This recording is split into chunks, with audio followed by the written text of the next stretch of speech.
Hi friends, welcome to Lakshmi Shivachari vlogs. ಎಲ್ಲರೂ ಹೇಗಿದ್ದೀರಾ? ಎಲ್ಲರೂ ಚೆನ್ನಾಗಿದ್ದೀರಿ ಅಂತೇಳಿ ಭಾವಿಸ್ತಾ ಈ ಒಂದು ವ್ಲಾಗ್ ನಾನು ಮಾಡ್ತಾ ಇರೋದು ಹಾಸ್ಪಿಟಲಿಂದ ಬಂದಮೇಲೆ ನೆಕ್ಸ್ಟ್ ಡೇ ಮಾಡ್ತಿರುವಂತಹ ಒಂದು ವ್ಲಾಗ್.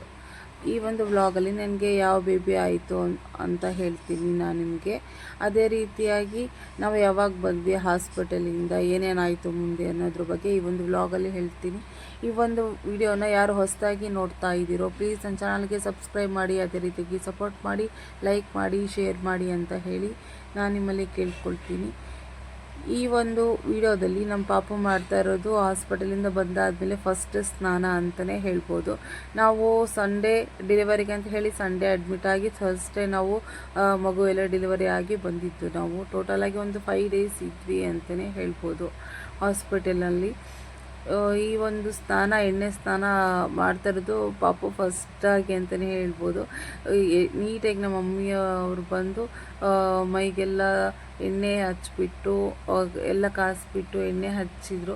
ಸೊ ಪಾಪು ಅಂತೂ ಸಿಕ್ಕಾಪಟ್ಟೆ ಅಂದರೆ ಸಿಕ್ಕಾಪಟ್ಟೆ ಅಳ್ತಾಯಿತ್ತು. ಸ್ಟಾರ್ಟಿಂಗ್ ಏನು ಅಷ್ಟಾಗಿ ಅಳ್ತಾ ಇರಲಿಲ್ಲ, ಆಮೇಲೆ ನೀವೇ ನೋಡ್ತಾ ಇದ್ದೀರಲ್ಲ ಎಷ್ಟೊಂದು ಅಳ್ತಾ ಇದೆ ಅಂತ ಹೇಳಿ. ಯಾಕಂದರೆ ಅದು ಫಸ್ಟು ಹೊರಗಡೆ ಬಂದಮೇಲೆ ಪಾಪು ಕೂಡ ಕ್ಲೈಮೇಟಿಗೆಲ್ಲ ಫುಲ್ ಅಡ್ಜಸ್ಟ್ ಆಗಬೇಕು. ಸೊ ಈ ರೀತಿಯಾದಂತಹ ಪ್ರಾಬ್ಲಮ್ಸ್ನ ಪಾಪು ಕೂಡ ಎದುರಿಸ್ತಾ ಇರುತ್ತೆ ಅಂತಲೇ ಹೇಳ್ಬೋದು. ನಾವೇನು ಸ್ನಾನ ಮಾಡಿಸ್ತೀವಿ, ಎಣ್ಣೆ ಹಚ್ತೀವಿ, ಅದು ಇದು ಅಂತೆಲ್ಲ ಹೇಳ್ತೀವಿ. ಸೊ ಆದರೂ ಕೂಡ ಪಾಪುಗೆ ಎಲ್ಲ ಕ್ಲೈಮೇಟಿಗೆ ಹೊಂದಾಣ್ಕೋಬೇಕು ಅಂದರೆ ತುಂಬಾ ಕಷ್ಟ.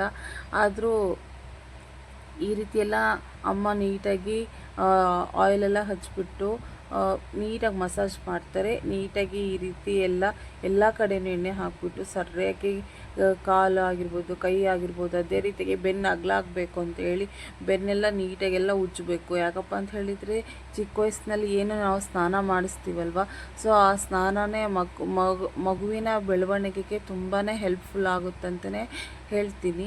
ಈ ರೀತಿಯಾಗಿ ನಮ್ಮದು 3ನೇ ಪಾಪು, ಇದು 3ನೇ ಪಾಪು ಆದರೂ ಕೂಡ ಈ ರೀತಿಯಾಗಿ ನಾವು ಸ್ನಾನ ಮಾಡಿಸೋದು. ಇದು ಒಂದು 5 ಮಂತ್ಸ್ ಅಂತೂ ಕಂಪ್ಲೀಟ್ಲಿ ನಾವು ಮಾಡಲೇಬೇಕು. ಆಫ್ಟರ್ 5 ಮಂತ್ಸ್ ಆದಮೇಲೂ ಕೂಡ ನಾವು ಮಾಡಿಸ್ಬೋದು ಸ್ನಾನ.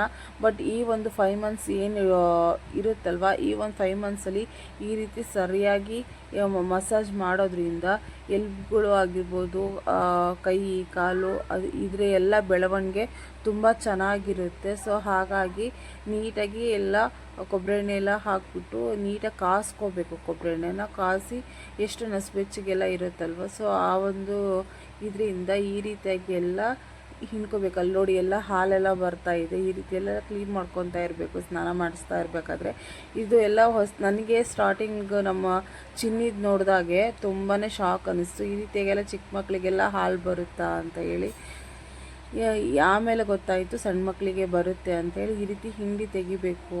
ಅದಕ್ಕಾಗಿ ನೀಟಾಗಿ ಯಾವಾಗಲೂ ಮಕ್ಕಳಿಗೆ ನಾವು ಏನು ಡೈಲಿ ಸ್ನಾನ ಮಾಡಿಸ್ತೀವಲ್ಲ, ಇದು ಸ್ನಾನ ತುಂಬ ಒಳ್ಳೆಯದಂತಲೇ ಹೇಳ್ಬೋದು.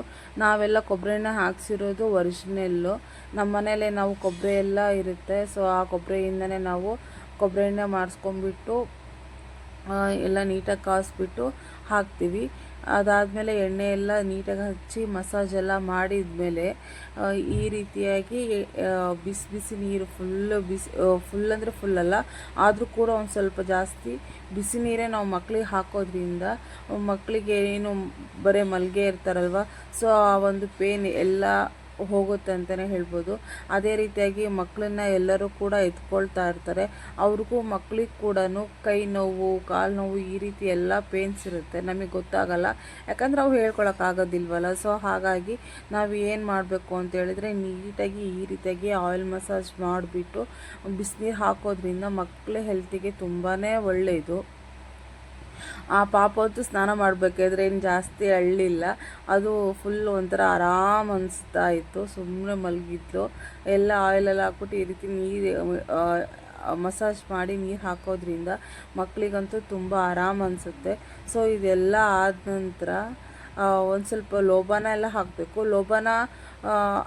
ಲೋಬಾನ ಒಳ್ಳೆಯ ಲೋಬಾನ ಹಾಕಬೇಕು. ಮತ್ತು ಅದರಲ್ಲಿ ತುಂಬ ಲೋಬಾನ್ಗಳೆಲ್ಲ ಬರುತ್ತೆ, ಗಂಟಲೆಲ್ಲ ಹಿಡಿಯುತ್ತೆ.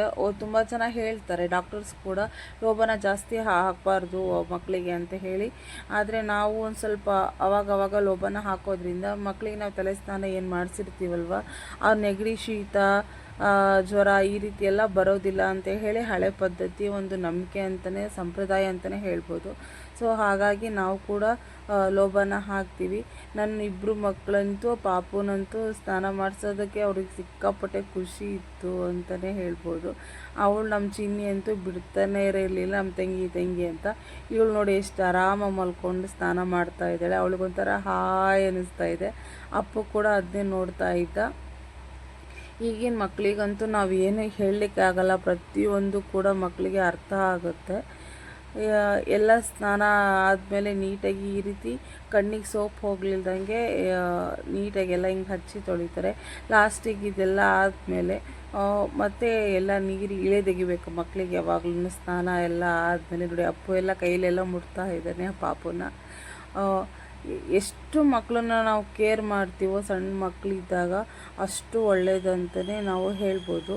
ಸೊ ಇವಾಗ ನಾನು ನಿಮಗೆ ಹೇಳ್ತೀನಿ ನನಗೆ ಯಾವ ಬೇಬಿ ಆಯಿತು ಅಂತ ಹೇಳಿಬಿಟ್ಟು. ನನಗೆ ಬಂದು ಹೆಣ್ಣು ಪಾಪು ಆಯಿತು, 3ನೇ ಪಾಪು. ಫಸ್ಟು ಅಮ್ಮು, ಆಮೇಲೆ ಅಪ್ಪು, ಆಮೇಲೆ ಗೊಂಬೆ. ಸೊ ಇವಳನ್ನು ನಾನು ಗೊಂಬೆ ಅಂತ ಹೇಳಿ ಕರಿತಾ ಇದ್ದೀನಿ. ಏನೋ ಫಸ್ಟಿಗೆ ನನಗೊಂದು ಆ ಫೀಲ್ ಇತ್ತು ನನಗೆ ಹುಡುಗಿ ಆಗುತ್ತೆ ಅಂತ ಹೇಳಿಬಿಟ್ಟು. ಸೊ ನಾನು ಆವಾಗಲೇ ಆಲ್ರೆಡಿ ಫಿಕ್ಸ್ ಆಗಿಬಿಟ್ಟಿದ್ದೆ, ನಾನು ಅವಳಿಗೆ ಗೊಂಬೆ ಅಂತಲೇ ಹೆಸರಿಡಬೇಕು ನಿಕ್ ನೇಮ್ ಆಗಿ ಅಂತ ಹೇಳಿಬಿಟ್ಟು. ಸೊ ಹಾಗಾಗಿ ನಾನು ಅವಳಿಗೆ ಗೊಂಬೆ ಅಂತಲೇ ನಾನು ಕರಿತಾ ಇದ್ದೀನಿ. ನೋಡಿ ಈ ರೀತಿ ಹೊಕ್ಕಳು ಸುತ್ತ ನಾವು ನೀರು ಹಾಕೋದ್ರಿಂದ ಹೊಕ್ಕಳು ಬಳ್ಳಿ ಕೂಡ ಇದು ಆಗುತ್ತೆ, ಒಂದು ಸ್ವಲ್ಪ ಬೇಗ ಉದುರ್ಲಿಕ್ಕೆ ಕೂಡ ಹೆಲ್ಪ್ ಆಗುತ್ತೆ. ಬೇಗ ಮೀನ್ಸ್ ಅದು ಯಾವ ಟೈಮಲ್ಲಿ ಉದುರಬೇಕು ಆ ಟೈಮಲ್ಲಿ ಇದಾಗುತ್ತೆ, ಕ್ಯೂರ್ ಆಗುತ್ತೆ.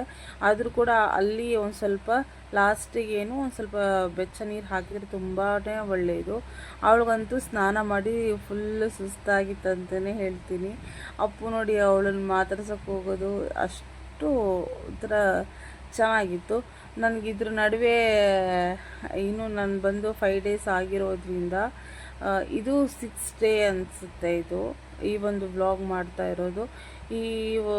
ಇದರಲ್ಲಿ ಇನ್ನೂ ನಮಗೇನು ಲೇಬರ್ ಪೇನಿಂದು ಅದು ಎಲ್ಲ ಡೆಲಿವರಿ ಆದಮೇಲೆ ಏನು ಪೋಸ್ಟ್ ಡೆಲಿವರಿ ಪೇನ್ ಇರುತ್ತಲ್ಲ ಸಿಕ್ಕಾಪಟ್ಟೆ ಪೇನು.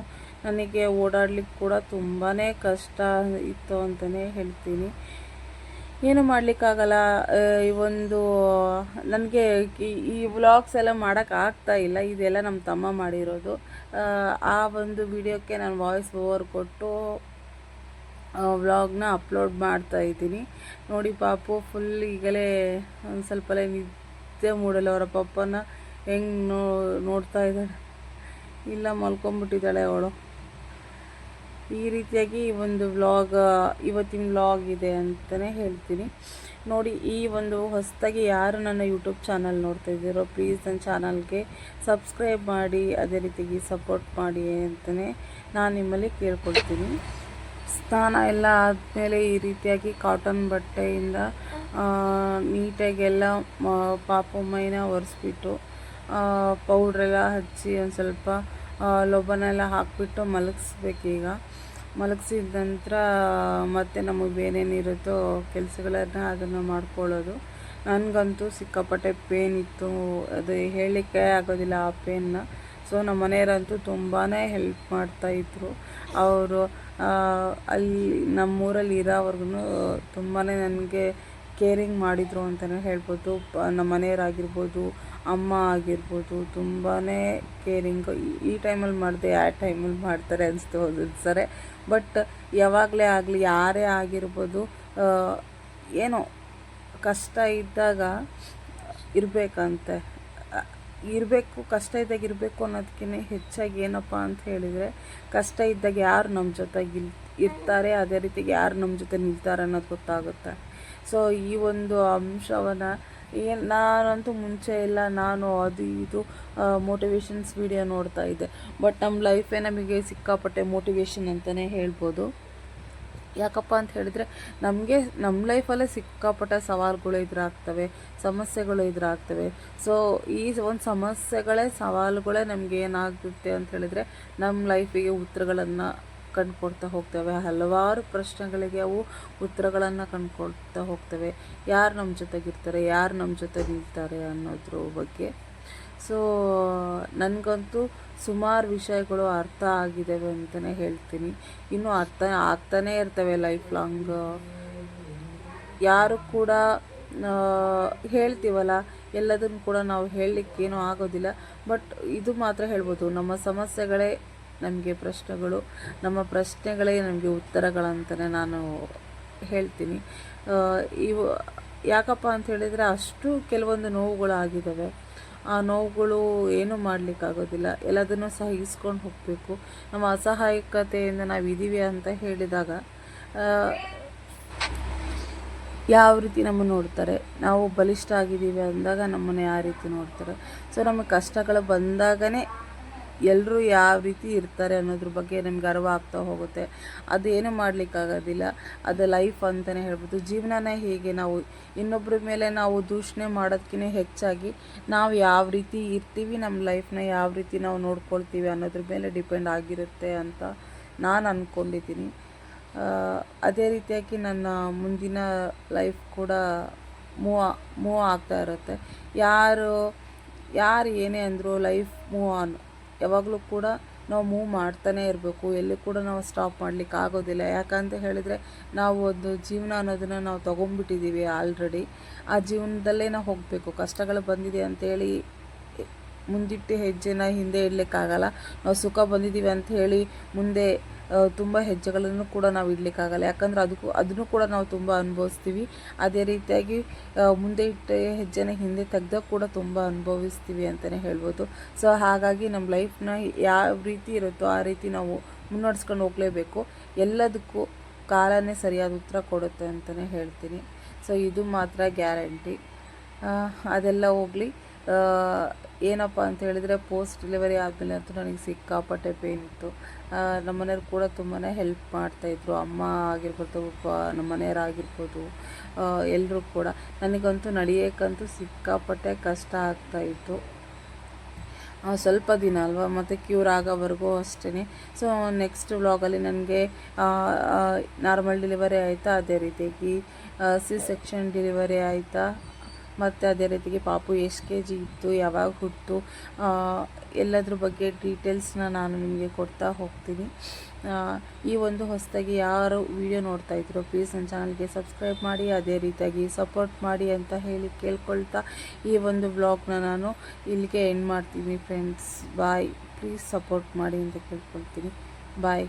ಈ ಒಂದು ಕೊನೆಯಲ್ಲಿ ಒಂದು ಮಾತು ಹೇಳಬೇಕು ಅನ್ನಿಸ್ತು. ಏನಪ್ಪ ಅಂತ ಹೇಳಿದರೆ, ದೇವ್ರ ಹತ್ರ ಒಂದು ಲೆಕ್ಕ ಇದ್ದೇ ಇರುತ್ತೆ. ಯಾರದೇ ಆಗಿರ್ಬೋದು, ಏನೇ ಆಗಿರ್ಬೋದು ಅಂತಲೇ ಹೇಳ್ತೀನಿ. ನಾವೇನು ಮಾಡ್ತೀವಲ್ವ ನಮ್ಮ ಜೀವನದಲ್ಲಿ, ಅದೆಲ್ಲ ಶುದ್ಧ ಸುಳ್ಳು ಅಂತಲೇ ಹೇಳ್ತೀವಿ. ನಾವು ಏನು ಮಾಡ್ತೀವಿ ಅದನ್ನೆಲ್ಲ ಇಲ್ಲೇ ಅನುಭವಿಸ್ಕೊಂಡು ಹೋಗ್ತೀವಿ. Bye friends.